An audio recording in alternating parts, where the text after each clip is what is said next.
Hey y'all, Matt here from RetroOnly.com.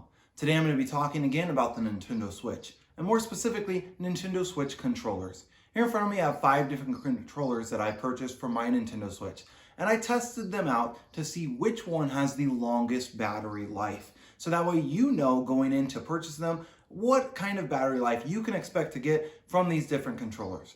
Obviously, they vary in price. Some of the cheapest one is right around $20, even a little bit less, with the most expensive one being right around $60. So obviously there's a pretty big gap there, but the battery life, does it vary as well? Or is it about the same across all of them no matter what the price range is? So that's what I'm gonna cover in today's video. Before I hop into that, please be sure to hit that like button and then also subscribe to our channel, as it really does help us out a lot, and also as other people who have the same questions about the Nintendo Switch, get them answered as well. So let's go ahead and hop right into the Nintendo Switch and which controller has the best battery life and what the battery life is for each one of these 5 controllers. When comparing battery life for these 5 controllers, it's important for you to think about the prices as well. For example, the most expensive controller is obviously going to be the Nintendo Switch Pro controller. But does it have the best battery life of these other 4 popular models? The answer is yes, it does. The Nintendo Switch Pro controller comes in right at the top at approximately 40 hours of playtime between charges. Now, obviously, that is a lot, and it is more than any of these other ones, but you're also paying for that by buying the Nintendo Switch Pro controller because it's the most expensive one that's on the market in regards to just the handheld controllers that are similar in style to these. So you get 40 hours for the Nintendo Switch Pro controller. The next one that has the next best one is going to be this one right here. This is the PowerA controller. It has 30 hours of battery life.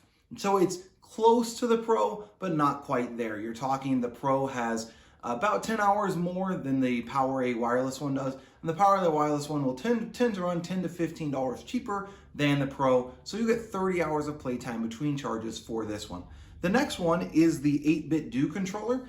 In another video, I've explained that I'm not really a fan of this controller just because the style is, I don't like the way the buttons aren't really labeled very clearly, and I don't really like the style when compared to all the other ones that have a similar feel and grip. So I'm not a fan of this controller in general, but this one does have 20 hours of battery life. So I did want to mention it since it's such a popular controller. A lot of people get it because they can use it for their PC, they can use it for their Switch, they can use it for other gaming means and gaming consoles. So I did want to go ahead and mention this controller as well, and it has 20 hours of battery life for it. The next one that I'll mention is the Afterglow. Now this is a more expensive one, similar in price to the PowerA, but it only has 20 hours of battery life. And if you watched my video about this Afterglow controller, the reason for that is because it has lights. As you can see, it's see-through, but it also lights up all the way across. And those lights, when they're on, when they're flashing, when they're whatever, it obviously is going to run the battery down quicker than a controller that you don't have lights on, such as the Pro or the PowerA or even the 8-bit Do or even the cheap one that I'll talk about here in a second. So you get 20 hours, but that can vary all the way up to 30 hours depending on what you do with the lights. If you're leaving them on as bright as possible, your battery is going to run down faster. If you have them entirely turned off, then the battery is going to last longest on the controller. So it really does depend and really does vary on this controller because of the lights and the cycle that the lights have on it. Then the last one that I'll mention here is the Dino Fire. Now this is just a generic one. It's this one right here is the box for it.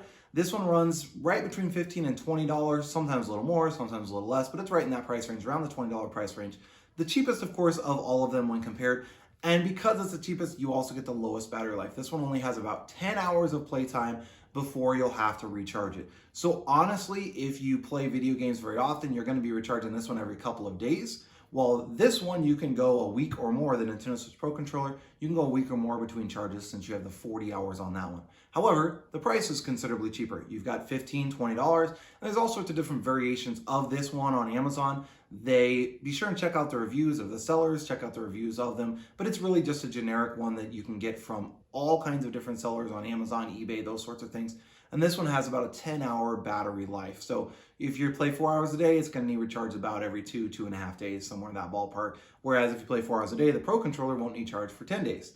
So you have to determine what that's worth to you. So that is all the different battery lives that each one of these controllers have.